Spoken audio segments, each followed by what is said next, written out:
Comme le laissaient prévoir les sondages, le très réactionnaire Jair Bolsonaro a été élu à la présidence de la République du Brésil avec 55% des voix ce dimanche 28 octobre, au terme d'un processus électoral clairement manipulé par le pouvoir judiciaire, avec l'emprisonnement arbitraire de Lula et l'invalidation du vote de centaines de milliers d'électeurs habituellement complétés.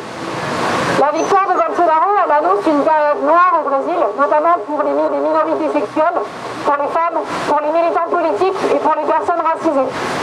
Bolsonaro l'a annoncé, une fois au pouvoir, il nettoiera le pays des marginaux rouges. C'est important de se mobiliser parce qu'on sent que tous les ingrédients aujourd'hui dans différents pays, et là bon même dans l'Amérique latine, enfin du Sud, sont là, et ce qui se passe au Brésil pourrait se passer maintenant un peu dans tous les pays. On voit bien quand même qu'au niveau européen, on est proche, l'Italie, l'Autriche, la Pologne, il y a un phénomène d'extrême droite qui prend la puissance. Alors c'est peut-être aussi l'échec d'autres politiques. Et je crois qu'il faut qu'il y ait un sursaut aujourd'hui démocratique de la gauche, parce que je suis de gauche moi, pour enrayer ce mouvement.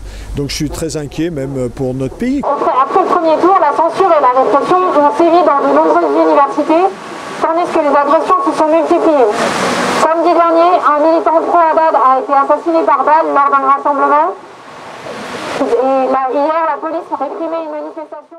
Bon, moi, perso, c'est un peu triste pour moi, pour mon pays, et un vote comme ça d'extrême.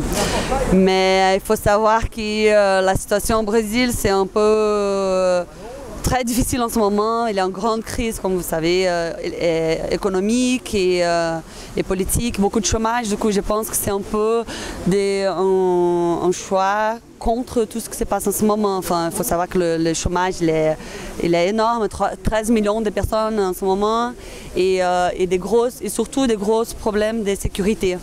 Du coup, je pense que c'est un peu par rapport à ça que les gens ont vu dans Bolsonaro une solution pour des problèmes surtout de sécurité.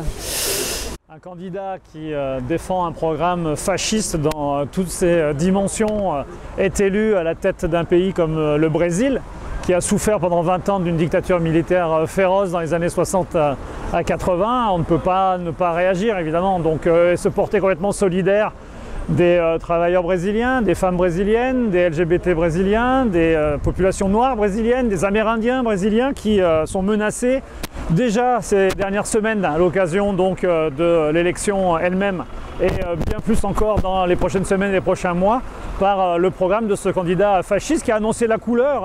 Des propos très limites, homophobes et tout ça. Donc, moi personnellement, je pense qu'il a ce qu'il dit, ce qu'il va faire vraiment.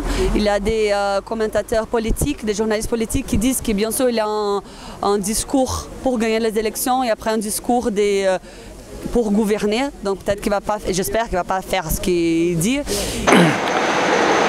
Alors on se trouve à côté de la mairie et vous revenez de la manifestation où moi je vous ai pris une de vos pancartes là, et là vous me racontez que vous venez de vous faire agresser. Alors racontez-moi. Oui, donc voilà, on était en train de discuter avec le collègue là, et puis pour aller boire un coup au bistrot, parce qu'il fait froid, et en fait à ce moment-là on a croisé deux énergumènes. Une première fois, ils nous ont juste rencontrés, ils nous sont passés derrière. Nous, on a continué en discutant. Et à ce moment-là, ils nous ont rattrapés pour nous demander ce qu'il y avait sur ce panneau que j'avais à la main. Et moi, j'ai dit, bah voilà, c'est ça. Et à peine j'avais montré le panneau, il m'a tiré un coup de poing dans le nez, ici. Là, on voit, vous avez une blessure, là. Voilà, ici, ouais. Et puis je suis tombé à la renverse. Il m'a arraché carrément le panneau avec donc pour s'en servir, pour agresser avec ça, donc avec la baguette du panneau,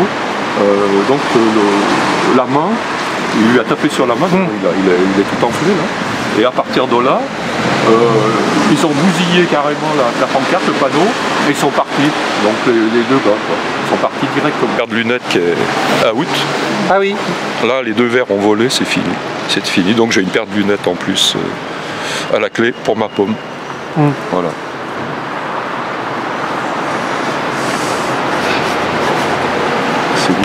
un grand balèze et un plus petit. Et le plus violent, c'était le plus petit. Le grand balèze, il faisait que regarder pour contrôler la situation, je pense. Qu'est-ce que vous allez faire, vous, à partir de maintenant là? Difficile de porter plainte face à des inconnus. On ne peut pas savoir qui c'est. C'est ça le problème. On peut pas être sûr de ces gens. Faire quoi? Je ne sais pas ce qu'il faut faire par rapport à ça. On a le droit d'avoir des opinions, mais pas en arriver à des extrêmes pareils, je pense. Voilà.